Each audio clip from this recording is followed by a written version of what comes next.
Totally different at 11 minutes past 8 o'clock. Well, after yet another shooting in Adelaide at the weekend, there's been a call for a total gun ban in South Australia. Tired of dealing with these cases on a regular basis, the state's Director of Public Prosecutions says enough is enough. Well, Stephen Polaris wants all guns to be made illegal. Now, obviously, the sporting shooters won't like that idea, but the National Coalition for Gun Control does. Samantha Lee from the Coalition is here. Good morning to you. Good morning. Thank you for joining us. Thank you. Back in '96, of course, we had the big national gun buyback scheme. Just remind us of what that achieved. Yes, after the Port Arthur massacre back in 1996, the Howard government and the states and territories banned all semi-automatic long arms, but they did not extend that ban to semi-automatic handguns.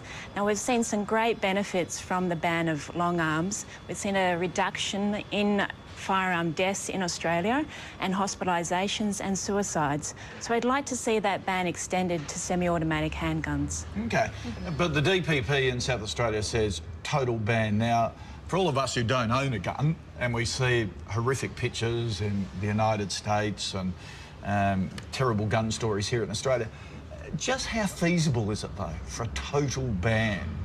Well, what we would like to see is a total ban of semi-automatic weapons. OK, and so not every gun. Well, at this stage, we'd like to take it by stages, and if we get rid of the most powerful weapons, which are the semi-automatics, we'd be very happy with that. And what are the semi-automatics? Everyone talks about that. I have no idea. Yes, well, semi-automatics means that it just self-loads very quickly. So you put a magazine chamber into the firearm, and then you press the trigger once, and it propels a number of bullets in a number of minutes. Like you see in the movies.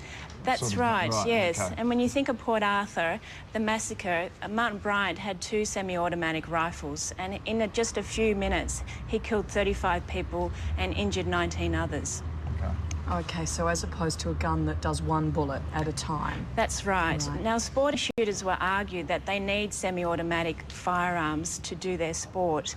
Now, that's not true. After the Dunblane massacre in Scotland, where a person used a semi-automatic handgun to kill some school children, what the country did over there is ban all handguns. What we would like to see is ban all semi-automatic handguns, and what that means is that sporting shooters can have single-shot firearms to do their sport. Because in the Commonwealth Games and the Olympics, when you see Michael Diamond, you know, doing his shooting, they're not semi-automatics, are they? No, well, they don't puts need a bullet in each time. Well, they don't need semi-automatic firearms for Olympic or Commonwealth Games shooting. Now, when you think about sporting shooting, it's about hitting a target. It's not about how powerful you hit the target. So it's about your precision in hitting the target. A lot of guns that are used, in criminal activity are illegally obtained. Is there any way to stop them, first of all, coming across the border from other states, but also then to ban them in the country outright? Is that sort of... Yes. Can that be done? We don't really have an international problem in terms of smuggling in Australia. Border control, obviously, if there's going to be a ban on semi-automatic handguns, it needs to be a national approach, which happened back in 1996. Now, in terms of firearms moving into the illegal market, if you reduce the number of firearms in the legal market, it's like stopping a leaking tap into the illegal market. So if you reduce the number of firearms in the legal market, you'll stop them flowing into the criminal market.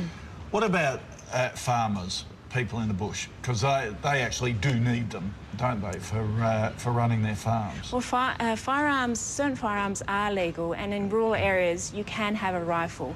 What we're asking for is a ban of semi-automatic handguns. Handguns are an urban problem, mainly used by urban dwellers, and so there's no need to have them in the city.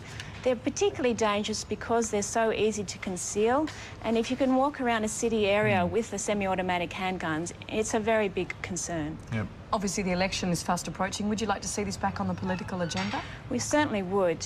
We know that Kevin Rudd is the patron of the Pistol Amateur Queensland Sporting Club, also of the Clay Target Shooting Club. We've been asking for Kevin Rudd's position on firearms since this year. We still haven't heard what his position is. Okay. We hope if he gets in, he does support safety. Well, stick it on the election Roswell for you. Over That's there. where all that question We'll to go. So, yeah, exactly. All right, thanks, Samantha. Thank you very much. 1:15.